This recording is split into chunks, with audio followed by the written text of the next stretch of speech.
दोस्तों नमस्कार। आज सुबह 11 बजे से आईबीए और यूएफबीयू के बीच में वर्चुअल मीटिंग भाई साहब होनी है। जी हाँ, बिल्कुल यही शेड्यूल है।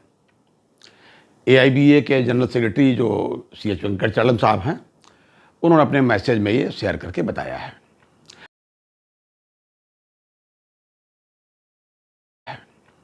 इतनी आनन फानन में मीटिंग बुलाई गई कि वर्चुअल मीटिंग की भाई साहब जरूरत पड़ रही है। सीधे मीटिंग नहीं हो सकती थी। खैर, एजेंडे में क्या है, एजेंडा बताया किसने है। डिमांड हमारी थी, चार्टर ऑफ डिमांड हम, मेरा मतलब एसोसिएशन रखती है, और इस समय बताया गया है आईबीए की तरफ से।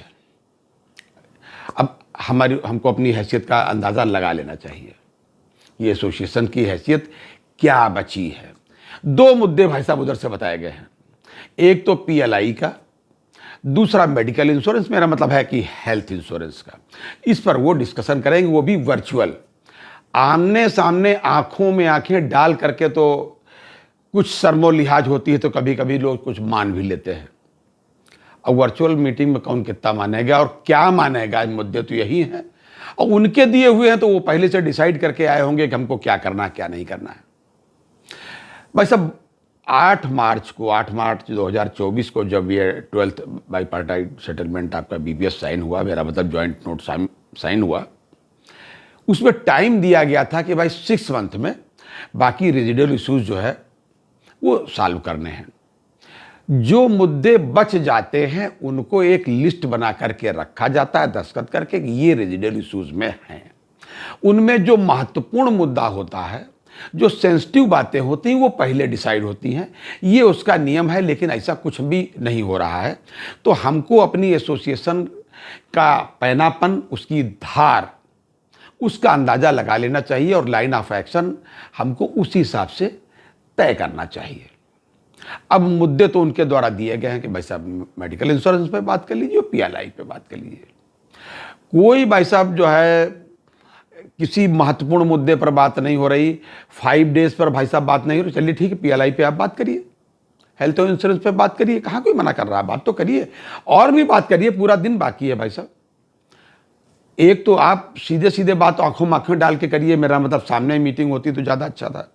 अब वर्चुअल मीटिंग करके तुरंत डिसीजन देना है, बड़ी खुशी की बात है, लेकिन मुद्दे तो महत्वपूर्ण हो। आप भाई साहब जो है स्पेशल अलाउंस पर चर्चा नहीं करेंगे, उसको उसमें जोड़ेंगे नहीं। मतलब जो है कि फाइनल होने के लिए कि रिटायरमेंट पर इसके बेनिफिट का कोई असर पड़े, उस पर आप चर्चा नहीं करते। एक्रेसिया देखिए, आपने छुट्टी ले ली। दूसरी बात यह है कि डीआर के भी मामले में आपने पेंशनर और पेंशनर में फर्क किया है कि उसके पहले वाले इतने, फलासन के पहले वाले जो होंगे रिटायरीज उनका इतना, फलासन के बाद वाले में इतना। भाई साहब, हमारे माननीय प्रधानमंत्री जी कहते हैं 1 नेशन 1 इलेक्शन, 1 नेशन 1 पेंशन। यहाँ कहाँ 1 पेंशन और 1 नेशन, कुछ हो ही नहीं रहा भाई साहब। बस मुझे यही बात कहनी थी कि भाई जो महत्वपूर्ण मुद्दे हैं, 5 डेज के जैसे सेंसिटिव मुद्दे को उसमें नहीं रखा गया। 5 डेज वाले मुद्दे, अच्छा ऐसा भी नहीं कि ये मेंशन करें बाद में। मुझे भाई साहब कोई उम्मीद नहीं है। अदालत तक में वकील अपनी बात मेंशन करके कह देता सुबह सुबह जल्दी पहुंच करके, तो वो बात जजेस उठा लेते हैं और उस बात पर अपना कुछ निर्णय भी देते हैं, मुकदमे को सुन भी लेते हैं, कई बार फैसले तक आ जाते हैं। लेकिन हमारे लीडरान कैसे है या उनका पैनापन में क्या कमी है, ये हमको भी सोचना पड़ेगा, कामरेड्स को भी यानी मेंबरान को भी सोचना पड़ेगा कि आप सेंसिटिव मुद्दे पर बात नहीं करते, आप 5 डेज पर बात नहीं करते, आप पेंशन अपडेशन पर बात नहीं करते, एक्यूरेसिया कोई मतलब नहीं हुआ। ऐसी ये मुद्दा उसमें है अभी, और हमेशा रहता है और हमेशा फिर अगले में चला जाता है। 5 डेज वो मुद्दा है भाई साहब। ये नहीं पूछ सकते कि भाई साहब फरवरी 2023 में हमारे और आपके बीच में, यानी कि यूएफबीयू और आईबीए के बीच में सहमति बन गई थी, फिर आपने वहां भेजा डीएफएस में, नवंबर तक पहुंचा जा करके, नवंबर 23 तक, और साइन होते समय वो रेजिडुअल इश्यूज में चला गया। उस पर भी चर्चा नहीं हो रही। क्यों नहीं हो रही, मेरी समझ में नहीं आ रहा।